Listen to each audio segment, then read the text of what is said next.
One thing you need to understand is, the technology is subjective because it's about you. You have known objective technologies, how to fix the car, how to fix the airplane, how to fix the aircraft, all these things. You can stay away from those things, look at them and fix them, they are different. But this is subjective technology, it's about you. So if you have to look at this, in some way you have to open up. So if we have to open you up, see today, there was a time they were doing surgeries on the street side, you know that? Yes? And if too much blood comes, they would just pick up mud and throw it and stop bleeding in the village. Yes, do you know? Yes or no? If there is a cut or a wound and there's too much bleeding, they would simply take mud and put it somehow to stop the bleeding. But today we have understood, even if we have to open a small opening in the body, we need a certain sterile condition to do it. We have understood that much, isn't it? So, whether it's the physical body, means we need a certain kind of condition. Similarly, if we have to open up you as a person, we need a different kind of atmosphere. We need a committed atmosphere. In a casual atmosphere, you never do it. Why today any thinking person, little people who consider themselves intelligent in the world have an allergy to anything spiritual is simply because of this. Because spirituality has presented itself in such ridiculous ways. They're so pathetic, isn't it so? There are all kinds of idiots on the planet. But the so-called religious and spiritual idiots take the cake anywhere in the world, isn't it so? Yes, this is simply because people started handling spirituality in uncommitted manner. Anywhere, everywhere, talking about it. On the street side, they're talking about Krishna and how he did this and Bhagavad Gita. It's just become ridiculous because you're not demanding a certain involvement and commitment from people. Just anywhere you're going on like a film song or a commercial thing. Now, slowly it has become so ridiculous, people have just dismissed the value of it, absolutely. Now it is only the ignorant and the uneducated who listen to Mahabharata and this one and that one. They're educated because they've already dismissed it as nonsense. Because it's happening in such ridiculous ways, it is not being presented properly, not creating the right kind of situation for it to grow, simply doing it anywhere. So subjective technology is never attempted in uncommitted atmospheres. It has to be done in a committed atmosphere. We want to just align these four wheels on which you carry your life. See, you may think and imagine many things about you. In your experience, the only four realities of your life is physical body, mind, emotion and energy that supports all this, isn't it so? Other things you imagine and you believe from your traditions and cultures, these are the only things which are in your living experience. If you want to go somewhere, if you want to make any kind of journey, you can only start your journey from where you are right now. Wherever you want to go. You want to go to Mumbai or to the moon, you can only start your journey from the seat in which you're sitting right now, isn't it so? If you try to start your journey somewhere else, you will become hallucinatory. Most of the religion in the world, over 90% of the religion in the world has become hallucinatory because they're all trying to start from the third step to heaven, not from where they are. You must first realize what is the experiential reality of who you are. What is the next step and the next step and the next step. This is the only way you're genuinely going to go somewhere, otherwise you will become hallucinatory. This hallucinatory religion has brought some solace to you, but not found any liberation or freedom within you. Now you just believe everything is being taken care of for you by God, everything. But tomorrow morning, if something happens in your life that you do not like, suddenly you crack up, isn't it? Because it is so surface what you believe in. Life can crack you. It doesn't matter what kind of hallucinations you have. Life situations are capable of breaking you if they don't go right, isn't it? Now if you're a believer, if life is not happening your way, it must be definitely happening his way, isn't it? You must be even more happy. But that's not the reality of your life. You want the life to happen the way you want it. If you have any problem in your life right now, it is just this: life is not going the way you think it should go. Is there any other problem with your life? Is there any other problem with your life? This is the only problem that human beings have. Life is not going the way they think it should go. Isn't it so? If it is not going your way, it must be going the Creator's way, isn't it? You must be even more happy, but that's not the reality, because there are too many deceptions in the mind.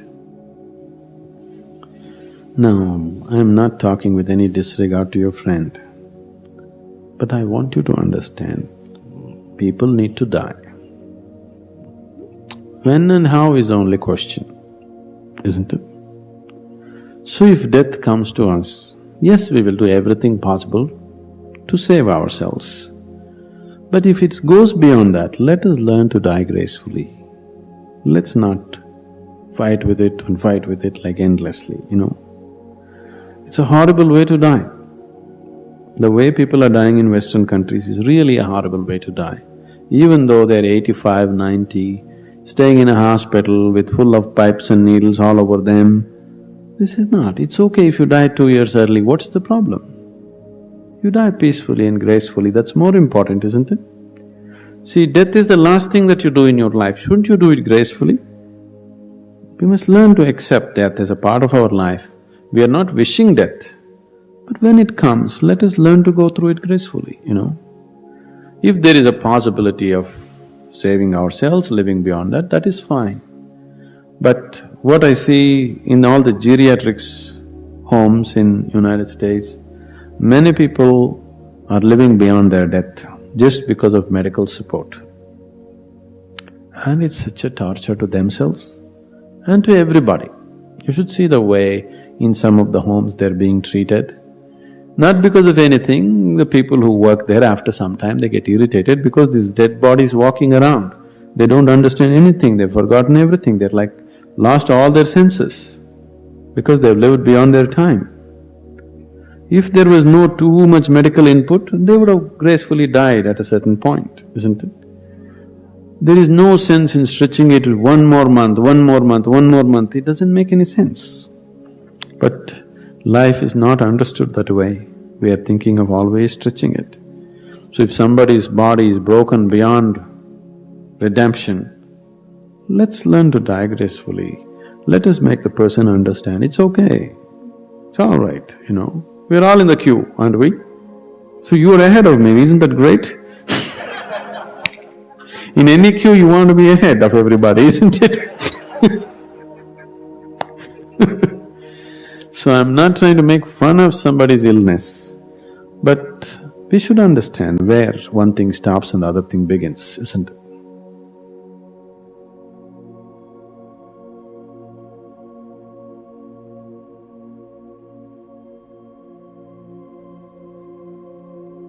Embracing life with presence, passion, and purpose.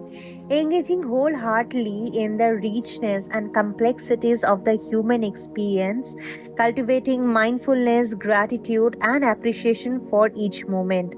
Recognizing the inevitability and scared nature of death, approaching the end of life with dignity, acceptance, and inner peace, letting go of attachments and finding meaning in the transitions.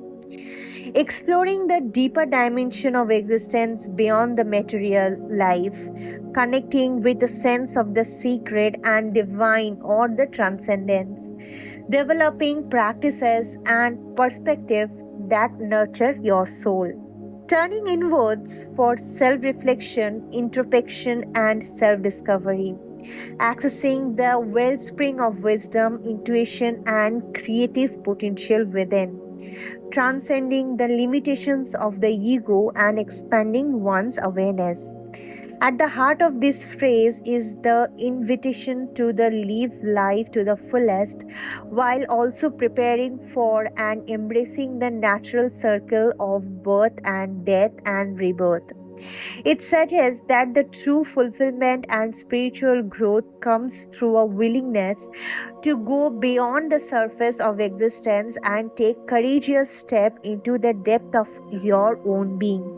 This holistic approach integrates the physical, emotional, mental, and spiritual dimensions of the human experiences. Recognize that our capacity to live fully is intimately connected to our ability to face mortality with grace and to cultivate an abiding sense of the sacred within the fabric of our daily life.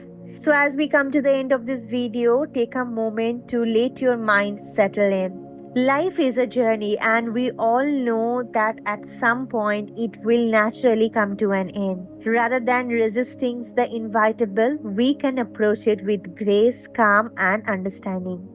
Each day offers a chance to live fully, and when the time comes to live, doing so peacefully can be a powerful expression of acceptance. The key is not to prolong life for the sake of it, but in preparing ourselves to transition with dignity when the time comes. It's about being present, letting go, and allowing life to flow as it should, without fear or resistance. And for those seeking a deeper connection with inner self, creating a right environment, whether through the people around you or the space you inhabit, can make all the difference. By cultivating a peaceful atmosphere, we can begin to look inward and tap into a deeper aspect of who we are. This journey isn't something to fear but something to embrace. Many of us have grown up these misconceptions about spirituality, but it is worth exploring with an open mind. So let it be a path that guides you to live fully and depart gracefully. Thank you for watching, and we will see you tomorrow. Until then, please take care. Namaskara.